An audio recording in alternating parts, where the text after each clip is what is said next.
Welcome back, movie lovers. So this first film I'm going to be talking about is the 2000 release of Tears of the Black Tiger from Thailand.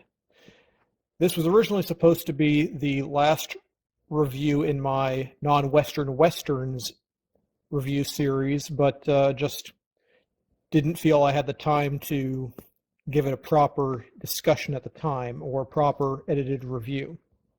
And as much as I would still like to do a in-depth look at this in the future with some more video clips, I think we'll keep it simpler just so I can feel that I've gotten the word out on this title.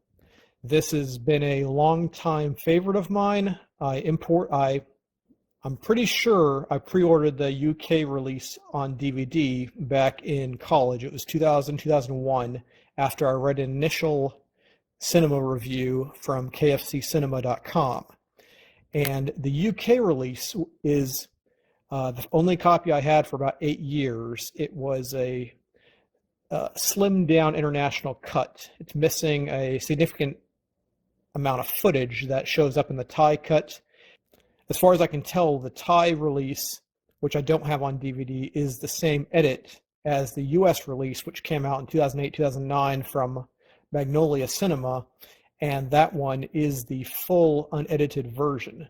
So I have a third copy, which is a Singapore release, and that one has some of the bloodier shots removed, but has some of the regional humor, slightly lower brow humor, put back in that was taken out of the UK international release, which is something we can discuss a little bit further on.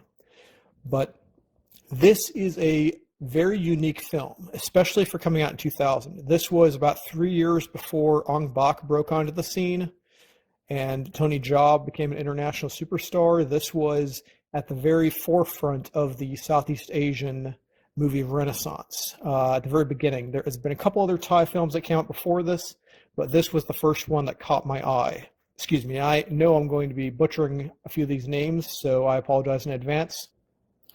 So, this movie was directed by Wisit Sasanatieng and stars in the lead role as Doom, also aka the Black Tiger, Charchai Namsan, and his love interest Rumpui, played by Stella Malucci. And there are a number of other actors, obviously, who I don't really want to try and mess up anyone's names. Some of them did show up in further Thai films I've watched, such as Supercorn Kitswan, who plays one of the other bandits, Maheswan. But just a little shout out to the bandit Captain Phi, played by Sambat Metani, who is apparently a big movie star from back in the 60s and 70s, and he's really a great addition to the cast, a real veteran chewing the scenery. Reminds me a lot of Vincent Price, and if you watch this, you'll definitely see those scenes and those looks he gives. But basically, it's a great Thai take on the classic Western tropes again. Similar to The Good, the Bad, and the Weird, or Lemonade Joe, in taking the classic tropes that we recognize from U.S. films and U.S. Westerns and putting them in a new environment.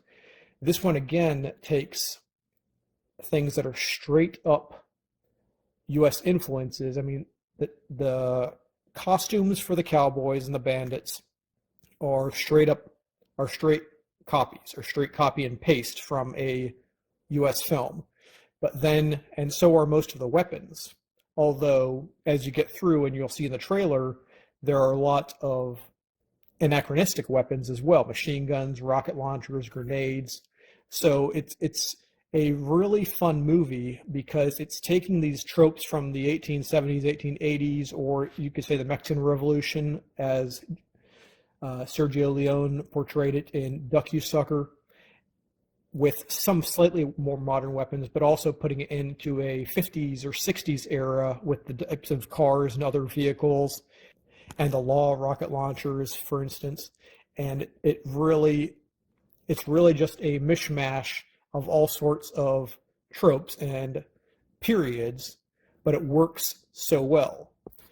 But I guess I can't go any further without discussing the look of this film, which is really what makes it unique and what I feel is the true mark of an auteur. This was Wisit Sasanatieng's big debut as a director, and he's done a number of other movies since then, and I want to discuss some of those in the future. There are some really interesting ones, especially being that they take on different genres, but none of them have the same look as this film.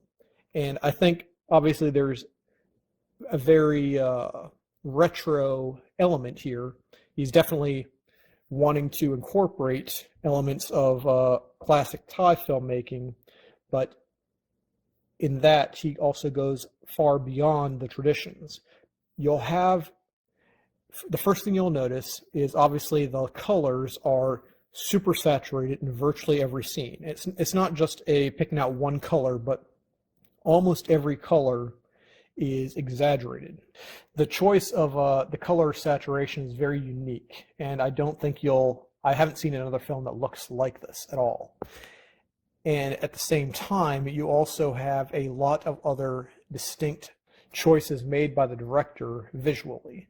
You can see he'll use some sepia tones and some film grain for some of the flashbacks. He'll use really, really obvious painted backdrops or stages, exact sound stages that not even trying to make it look realistic. You'll have like the camera in a steady position and an actor moving across the frame, as though rather than the camera panning, you can tell the actor standing on a little moving platform, which makes it look cheesy, but in the same time you kind of think it's clever and it fits the setting. But the setting itself is so fake in a scene like that. And then you'll also have scenes where they're in a car, and you'll have the rear projection, but the rear projection is black and white, while everything else in the shot is in color. And so it's just everything, every decision here is an anachronism, or is but it works in the context of this film, and it just makes it so different. And you also have, as noted before, some of the acting is extremely hammy, extremely melodramatic. The music, you'll have these organ notes, and these organ intros are pure soap opera, but they're straight off the radio soap operas. I mean, especially if you've grown up in Southeast Asia and you've heard the radio stories and the dramas that people play, and you just recognize some of these cues, some of these little tones to emphasize emotion or to emphasize surprise or suspense, and it really, really, it kind of takes you back. But the music, the songs are traditionally themed, traditional folk music, but also in a sort of 50s and 60s era contemporary music for Thailand. Popular songs, popular sorts of love ballads, and in the U.S. a parallel might be to have a Frank Sinatra croon in the background of one of these movies. But again, in a Western context, it's a little odder. But then to go back to the acting, you'll have these guys totally chewing the scenery. Mahesuan, the villain, one of the villains, his mustache is literally like 2 strips of black plastic. It's not even, doesn't even look like grease paint. It just looks like this really thin strips of something. And one of the other police officers also has a really weird looking mustache, but it's the characters will mug for the camera, much like you'll see in a silent film. The sort of exaggerated facial expressions, eye rolling, eyebrow raising. It's a lot of fun, and it makes this really entertaining.